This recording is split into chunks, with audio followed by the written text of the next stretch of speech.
Μάρτιος είναι ο μήνας ευαισθητοποίησης για τον καρκίνο του παχαίου εντέρου. Εδώ βρισκόμαστε υπό την αιγίδα της ελληνικής γαστροεντερολογικής εταιρείας, αλλά και σαν μια παρέα φίλων για να συζητήσουμε για την προσωπική μας εμπειρία στις προληπτικές εξετάσεις. Είμαι ο Τάκης Γιαννούτσος, ο Γεράσιμος Καντερέσης, ο Γιάννης Ιωαννέλης, ο Γιώργος Χατζής και ο γαστροεντερολόγος Χρυσόστομος Καλατζής. Λοιπόν, κολονοσκόπηση μετά την ηλικία του 50, τα λέω καλά? Είναι σωστό. Σύμφωνα με τις οδηγίες ή όπως λέμε τις καθημερινές οδηγίες για εμάς. Όμως υπάρχουν μελέτες που λένε ότι η ηλικία αυτή θα κατέβει στα 45. 45 δεν είναι πολύ νωρίς. Εγώ προσωπικά έκανα προληπτικά την εξέταση και ήμουν κάτω των 40. Να μου επιτρέψετε να καταθέσω μια προσωπική εμπειρία. Εμένα μου συναισθήθη πριν 5 χρόνια να κάνω κολονοσκόπηση. Πήγα με τα χίλια ζόρια, λέω εντάξει είμαι υγιής. Όμως μου βρέθηκαν 5 πολύκουδες. Τις οποίες μου τις έβγαλε ο γιατρός, απευλήθησαν δηλαδή την ώρα της κολονοσκόπησης. Είναι πολύ σημαντικό αυτό. Φαντάζομαι πως αν δεν είχα πάει τότε, θα κινδύνευα να νοσήσω. Μην ξεχνάτε ότι το 90% των καρκίνων του παχαίου εντέρου οφείλονται σε αδενόματα. Δηλαδή σε πολύποδες οι οποίοι με κάποιο μηχανισμό εξαλλάχθηκαν σε καρκίνο. Γιατρέ, υπάρχουν κάποια συμπτώματα που να καταλάβει κάποιος ότι πρέπει να κάνει κολονοσκόπηση? Ναι, υπάρχουν συμπτώματα, όπως παραδείγματος χάρη μια χρόνια νόσο, όπως λέγεται η ελκώδες κολίτιδα που είναι μια χρόνια νόσος, η οποία χρειάζεται να κάνει συχνά κολονοσκοπήσεις. Όμως, μια ξαφνική απώλεια βάρους σε μια ηλικία ακόμα και κάτω από το 50, η ανεμία που είναι πάρα πολύ σημαντικό, η εναλλαγή μεταξύ διάρρειας και δυσκολιότητας, δηλαδή διακαρχές και νόσης. Και ασφαλώς έμασης και νόσης. Θα πρέπει ο ασθενής, αφού δει βέβαια τον γιατρό του, να κάνει κολονοσκόπηση. Γιατρέ, μου επιτρέψει κάτι. Εγώ που δεν είχα κανένα απολύτως σύμπτωμα και σωστά οδηγήθηκα να κάνω την κολονοσκόπηση, πρέπει να το ξέρει ο κόσμος ότι δεν είναι τα συμπτώματα. Πρέπει να μπει στη διαδικασία να πάει να κάνει την εξέταση αυτή που είναι πολύ σημαντική για το μέλλον του. Ναι, συμφωνώ με αυτό. Εσύ βέβαια πώς να κάτω το 50, γιατί φαίνεσαι κάτω το 50, είναι γνωστό. Ναι. Έτσι. Έκανες την εξέταση πολύ σωστά και προληπτικά. Και μην ξεχνάς, αφαίρεσες τις 5 πολύποδες. Εκ των οποίων κάποιος θα μπορούσε να εξελαγεί. Δεν είναι σίγουρο, θα μπορούσε όμως να εξελαγεί. Συγγνώμη, γιατρέ, στην Ελλάδα έχουμε στοιχεία για το καρκίνο του παχαίου εντέρου? Βέβαια έχουμε. Παραδείγματος χάρη το 2018 ήταν περίπου 7.500 καρκίνοι παχαίου εντέρου, οι οποίοι 3.000 και πάνω καταλήξαν. Αλλά είναι πάρα πολύ σημαντικό. Είναι ο τρίτος σε σειρά, σε συχνότητα καρκίνος από όλους τους καρκίνους. Ο πρώτος είναι ο καρκίνος του μαστού, όπως είναι γνωστό, και ο δεύτερος είναι ο καρκίνος του πνεύμα. Αλλά μην νομίζετε μάλλον ότι απέχουν πάρα πολύ. 11% είναι ο καρκίνος του μαστού, 10,7% είναι ο καρκίνος του πνεύμα και 10,4% είναι ο καρκίνος του παχαίου εντέρου. Άρα είναι πολύ κοντά. Σε παγκόσμιο επίπεδο, όχι στην Ελλάδα. Σε παγκόσμιο. Στην Ελλάδα είναι ο τρίτος καρκίνος. Και εκεί είναι ο τρίτος καρκίνος. Συγγνώμη, υπάρχει η ίδια αναλογία σε άντρες και γυναίκες όσον αφορά την εμφάνιση του καρκίνου του παχαίου εντέρου? Φαίνεται ότι στους άντρες είναι πιο συχνό. Μάλιστα αναφέρεται στη βιβλιογραφία ότι είναι 25% πιο συχνό στους άντρες. Υπάρχουν καταστάσεις που μπορούν να επιβαρύνουν την προδιάθεση? Ασφαλώς. Η παχυσαρκία, το κάπνισμα, ο δυτικός τρόπος ζωής και η δυτική διατροφή είναι πάρα πολύ κακό. Αυτό που νομίζω διερωτά ο κόσμος είναι η προετοιμασία. Και έχω απάντηση γι' αυτό. Πες μας για την προετοιμασία προκειμένου να πας για κολονοσκόπηση. Είναι μια δύσκολη διαδικασία για κάποιους Γιάννη. Αυτό ισχύει, υφίσταται. Ναι. Κάποιοι δεν μπορούν να αντέξουν αυτό το δύσκολο, να το πούμε έτσι, ρόφημα. Το λεγόμενο στουπέτσι. Που λένε πολύ. Εγώ δεν ένιωσα τίποτα άσχημο. Η ίδια ήταν ευκαιρία, έκανα στο σπίτι μου όλη τη μέρα. Ασχολήθηκα με πράγματα που αγαπώ, που αν δεν προέκυπτε αυτό θα είχα φύγει και έξω από το σπίτι. Και το χάρηκα πάρα πολύ γιατί εκτός όλων των άλλων έχασα και 2 κιλά. Η προετοιμασία είναι το πιο δύσκολο μέρος της εξέτασης. Αλλά αυτό το λένε όλοι αφού κάνουν την εξέταση. Αυτό είναι σίγουρο. Και εγώ που έκανα κολονοσκόπηση περίπου στα 45 μου, δεν μπόρεσα να την πιω όλη. Η πικρή αλήθεια δεν μπόρεσα να την πιω όλη. Εσύ, Γεράσιμα? Δεν νομίζω ότι είναι και λίγο υπερβολικό. ψυχολογικό όλο αυτό. Δηλαδή, ναι, το αντιμετωπίζει στην αρχή με έναν τρόμο, αλλά εγώ τουλάχιστον περισσότερο με ταλαιπώρησε το γεγονός ότι έπρεπε να τρώω μόνο σου πίτσες και υγρά, ας πούμε, την προηγούμενη μέρα, παρά η λήψη του φάρμακου, ας πούμε. Εγώ συνιστώ. Έχω κάνει και χειρότερα πράγματα στη ζωή μας. Δεν είναι τόσο τραγικό τώρα μία μέρα να την αφιερώσουμε έτσι. Γιατρέ μου, συγγνώμη, πιστεύω γιατί μας βλέπουν άνθρωποι και είναι πολύ σημαντικό. Είναι πανεύκολο και είναι και πολύ σημαντικό καταρχήν να γίνει και για πολιτικούς λόγους και για όλους τους άλλους τους κινδύνους, αλλά για εμένα δεν με ενόχλησε καθόλου. Καθόλου. Λέω, δεν διαφωνώ ότι κάποιοι μπορεί να στερούνται διάφορα πράγματα, αλλά είναι πάρα πολύ απλό. Εγώ κάνω προσωπικά και το λέω αυτός νεότερος, φοβόμουν. Ότι ενώ σκεφτόμουν όλα αυτά, τελικά δεν κατάλαβα τίποτα. Ήπια 3 φορές το ποτηράκι, όσο είναι η διαδικασία, αν δεν κάνω λάθος, 4 σε πάση περιπτώσει, αν συγκεκριμένε ώρες που ο γιατρός θα μας πει, γιατί δεν θυμάμαι το πάνε για κάποια χρόνια, και ήταν πολύ εύκολη διαδικασία. Υπήρχαν τακτικές και ενώσεις, αλλά αυτό μπορώ να πω ότι λειτουργήσε καταλυτικά και από εκεί και πέρα, ας πούμε, ήμουν έτοιμος για να μπορώ να κάνω την οποιαδήποτε ενέργεια. Συμφωνώ και εγώ. Το πιο σημαντικό μέρος της προετοιμασίας είναι η δίαιτα πριν από αυτήν. Δηλαδή, συνιστάται όχι φυτικό υπόλοιμα, όχι φρούτα, όχι χόρτα και όσο πιο πολλά νερά μπορείς να πιεις τις προηγούμενες μέρες. Τώρα, όλα τα βλέπουμε εμείς σαν γαστρενολόγοι, δηλαδή όχι φρούτα, αν πάτε όχι χόρτα, λέει φαγαφακές. Πρέπει να υπάρχει μια λογική για αυτό. Άρα δεν είναι τίποτα λογικό τώρα. Μιλάμε και για μια μέρα προετοιμασία, έτσι. Δηλαδή το λέμε και είσαι ξεροβόλος και θα το κάνεις ένα μήνα, ας πούμε. Εντάξει, είναι τρομερό τώρα. Καλά είναι στην Ελλάδα. Μια μέρα δουλειά είναι. Ας το αφιερώσουμε. Το πιο σημαντικό είναι να γίνει σωστά η προετοιμασία. Γιατί αν το έντερο δεν έχει καθαριστεί καλά, είναι σαν να μην έχει τίποτα. Μπορεί να σου ξεφύγει μικρός πολύποδας, πολύ μικρή πολύποδες. Μπορεί και κάτι πιο μεγάλο να σου ξεφύγει. Αυτό είναι πολύ σημαντικό. Αυτό γιατί πού το ξέρει αν έχει καθαριστεί καλά, αν γίνει σωστά η διαδικασία. Δυστυχώς. Δηλαδή έχει πάρει όλο το υγρό την προηγούμενη μέρα, όλη την ποσότητα και πα και σου λέει ότι δεν καθάρισε. Εκεί πώ μπορεί να το ξέρει. Δυστυχώς δεν μπορεί να το ξέρει. Υπάρχουν ορισμένα σωματομετρικά. Δηλαδή, αν δει έναν πολύ ψηλό άνθρωπο, υποθέτει ή πολύ ογκώδη άνθρωπο, υποθέτει ότι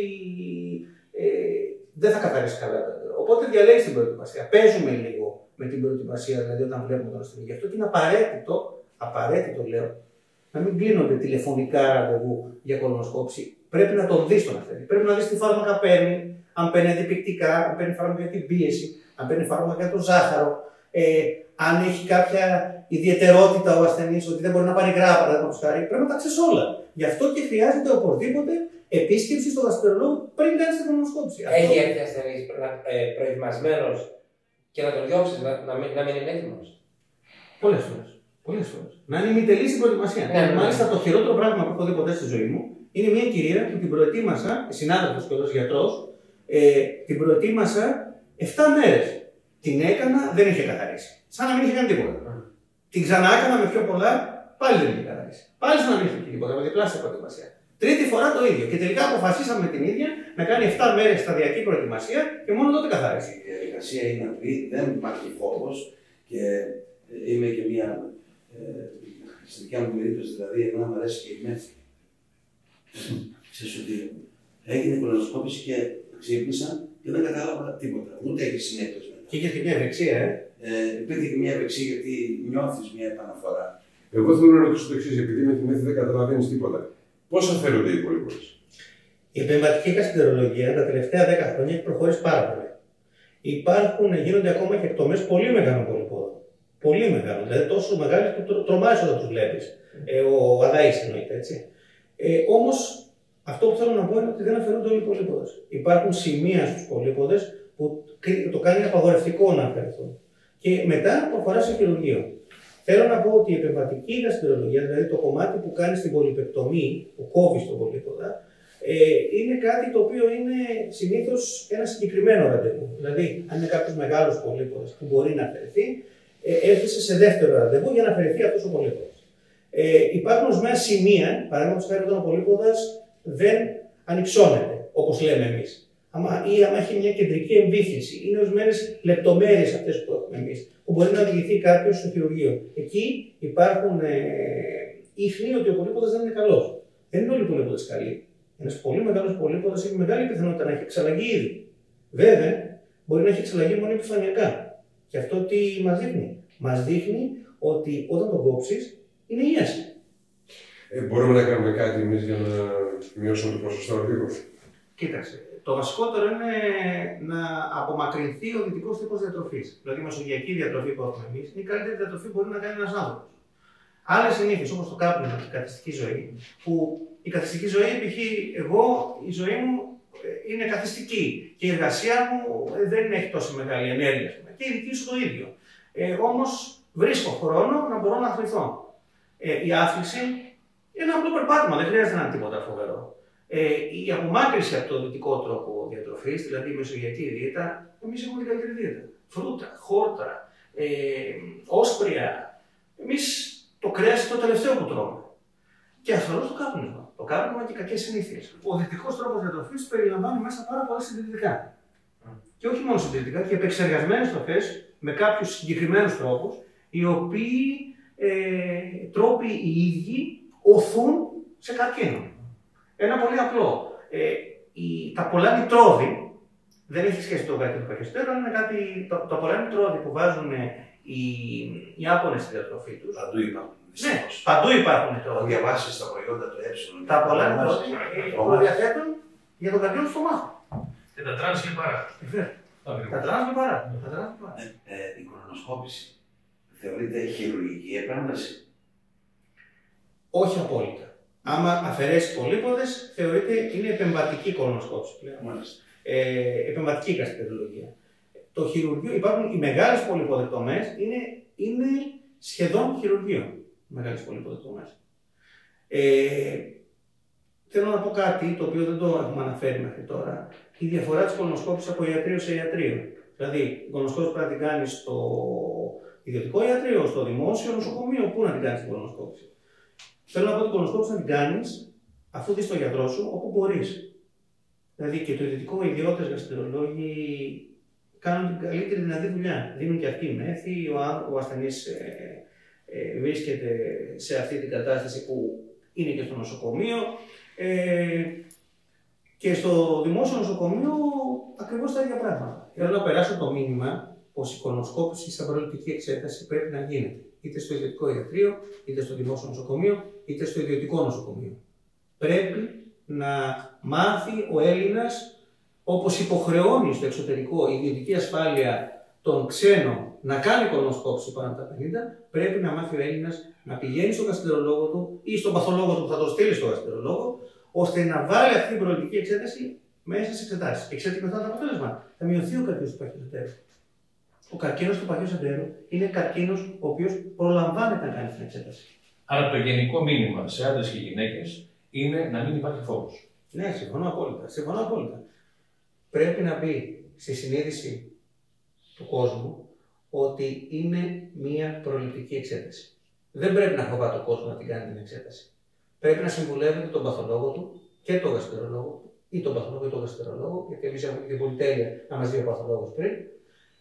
Στο εξωτερικό δεν έχουν, έτσι. Σε παρακολουθεί ένα GP, ο οποίο GP, αν κρίνει, θα σε στείλει. Εδώ σε βλέπει ο παθολόγος, βλέπει, διαπιστώνει μια ανεμία, σου λέει: αγαπητέ μου, πρέπει να κάνεις κολονοσκόπηση.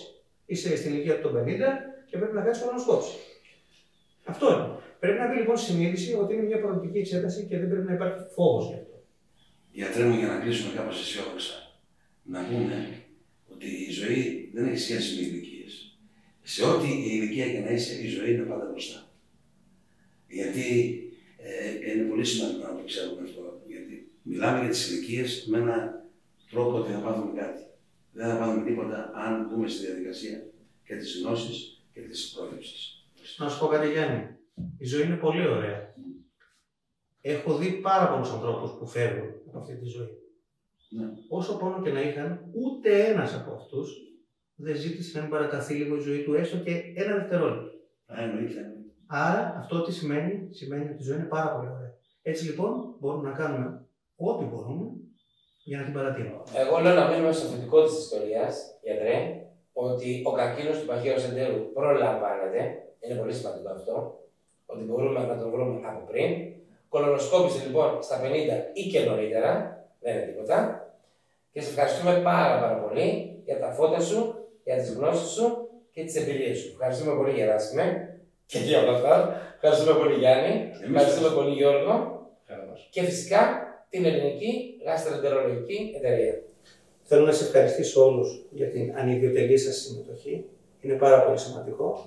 Είστε όλοι φίλοι μου και ανανεώνουμε το ραντεβού μας.